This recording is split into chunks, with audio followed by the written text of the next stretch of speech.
नमस्कार, मैं हूं निरंजन कुमार। DWN न्यूज में आप सभी का स्वागत है। तो हरियाणा की जनता को गोहना की जो जलेबी है, जिसके बारे में खूब चर्चा होती है, उसकी मिठास को लेकर के चर्चा होती है, वही जलेबी हरियाणा की जनता को पसंद है, न कि राहुल गांधी को मशीन से जलेबी बनाने वाली स्टाइल। हरियाणा की जनता ने एक मुश्त वोट बीजेपी को देकर के ये साबित कर दिया कि मशीन से जलेबी बनाने की जो राहुल गांधी की कला है, वो बिल्कुल ही बेकार और निराधार है। इसीलिए हरियाणा की जनता ने एक मुश्त वोट जो है वो बीजेपी को देकर के तीसरी बार यानी कि हैट्रिक लगाने में बीजेपी की मदद कर दी। और अब जो है बीजेपी तीसरी बार नई सरकार का गठन करेगी और ये संभावना जताई जा रही है कि दशहरे के बाद जो है हरियाणा में नई सरकार का गठन होगा। और एक और खबर यह है कि नायाब सिंह सैनी को ही एक बार फिर से हरियाणा की कमान सौंपी जाएगी। अब नए मंत्रिमंडल में किस किस का नाम होगा, कौन मुख्यमंत्री बनेगा, इन सारी चीज़ों पर बीजेपी आला कमान अब चर्चा करने में जुट गई है। दूसरी बात यह है कि 3 जो निर्दलीय विधायक जीत करके आए, उन्होंने बिना किसी शर्त के उन्होंने बीजेपी का समर्थन कर दिया। तो कुल मिलाकर के ये है कि बीजेपी जो है तीसरी बार सत्ता में आने में अपना कामयाबी प्राप्त कर ली और अब अगले 5 साल तक एक बार फिर से कांग्रेस जो है वो सत्ता से बाहर रहेगी।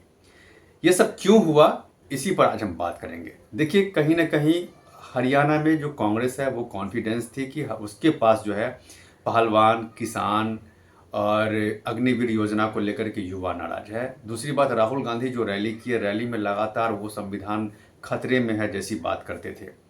उन्होंने वो आरक्षण पे बात करते थे कि आएंगे तो आरक्षण लाएंगे। बीजेपी बांटने का काम करती है, जबकि उनका जो है मोहब्बत का दुकान है और मोहब्बत की दुकान के जरिए वो आगे राजनीति चलाएंगे।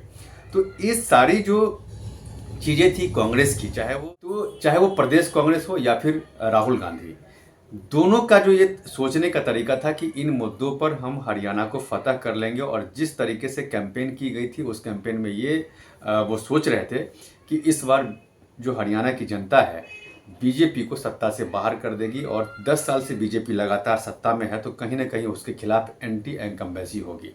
और हाल के दिनों में अगर देखा जाए तो हाल के दिनों में खास करके अग्निवीर योजना को लेकर के सवाल उठे थे। किसान बॉर्डर पे रही थी दिल्ली में, उसको लेकर के उन्होंने ये बताया था कि किसान नाराज है, एमएसपी उनके अन्न में अनाज जो है उसको एमएसपी नहीं मिल पा रही है। दूसरी बात यह है कि लगातार संविधान खतरे होने की बात करती थी। तो ये सारे जो नैरेटिव गढ़े जा रहे थे कांग्रेस की तरफ से, इस पर जो है पूर्ण विराम वहाँ की जनता ने लगा दिया।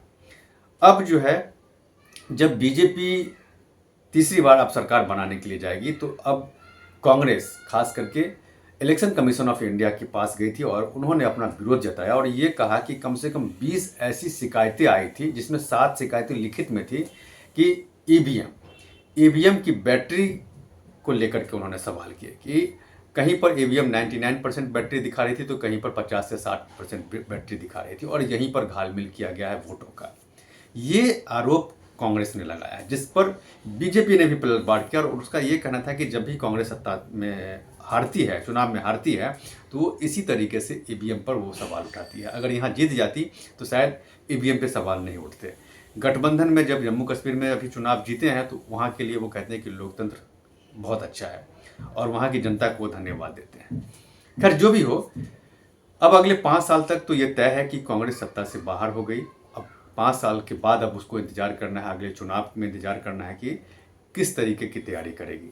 दूसरी बात यह है कि बीजेपी एक बार फिर से अब दशहरे के बाद जो है नई सरकार का गठन करेगी और उसमें यह तय होगा कि राज्य का अगला मुख्यमंत्री कौन होगा और नए कैबिनेट में कौन कौन से लोग हैं जिनको शामिल किया जाएगा। लेकिन अभी तक की जो अटकलें आई है, अभी तक जो खबरें हैं, उसमें यही है कि नायाब सिंह सैनी के नेतृत्व में एक बार फिर से हरियाणा में बीजेपी की सरकार बनेगी। लेकिन एक और खबर है कि दलित को लेकर के, कि इस बार हो सकता है कि हरियाणा में एक डिप्टी सीएम बनाया जाए और उसमें दलित चेहरे को भी सामने लाया जाए। तो देखिए क्या होता है। इन सारी चीज़ों पर मेरी नज़र बनी हुई है, आप मेरे साथ बने रहें। और अब तक अगर आपने मेरे इस यूट्यूब मंच को सब्सक्राइब नहीं किया है, तो प्लीज़ सबसे पहले आप मेरे इस यूट्यूब मंच को सब्सक्राइब कीजिए, लाइक शेयर और कमेंट जरूर कीजिए। इसमें एक कमेंट बॉक्स है जहां जाकर के आप इस मुद्दे से रिलेटेड अपने सवाल कर सकते हैं, जिसका जवाब मैं आपको दूंगा। तब तक के लिए धन्यवाद।